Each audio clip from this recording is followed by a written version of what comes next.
అందరికీ నమస్కారం అండి. ఇక్కడ మా అంగన్వాడీ కేంద్రంలో నిన్న డాక్టర్ గారు ఆర్ఎంపీ డాక్టర్ గారు మా అంగన్వాడీ కేంద్రానికొచ్చారండి. అయితే వాళ్ళ మనవరాల్ని బరువు చూడమని తీసుకొనొచ్చారు. తీసుకొచ్చినప్పుడు కూర్చున్నారు. పాప ఆడుకుంటుంది. పిల్లలతో ఆడుకుంటుంటే చాలాసేపు కూర్చున్నారు. అయితే ఇంక మామూలు చెమట పోస్తుంటే నేను అంగన్వాడీ కేంద్రంలో ఫ్యాన్ లేదండి. అందుకనే పిల్లలకి మీకు చెమట పోస్తుంది కదా అని అన్నాను.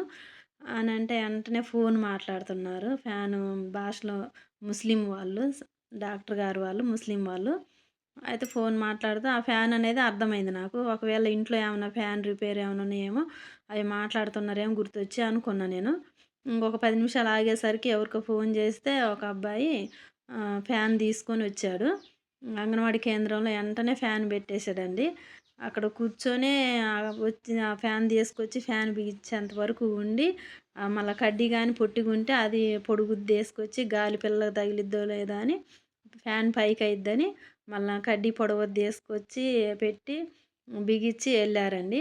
డాక్టర్ గారికి మేమందరం కృతజ్ఞతలు తెలుపుకుంటున్నాము. అయితే మా ఊరు పక్క ఊరు వాళ్ళదసలు. అయితే ప్రస్తుతానికి మా ఊర్లో ఉంటున్నారు. ఇంక పాపను బరువు, హైట్, వెయిట్ చూపించడానికని తీసుకొచ్చారు. చూశాను. చూసి నార్మలే ఉన్నది.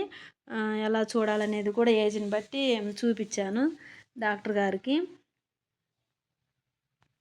స్కూల్ మెయింటెనింగ్ గూడా బాగుంది. పిల్లలు మంచిగొస్తున్నారు అని అన్నారండి. పిల్లలు భోజనం చేసేటప్పుడు కూడా చూసారు. మంచిగుందని అన్నారు. నా వీడియోస్ నచ్చితే నా ఛానల్ సబ్స్క్రైబ్ చేసుకోండి.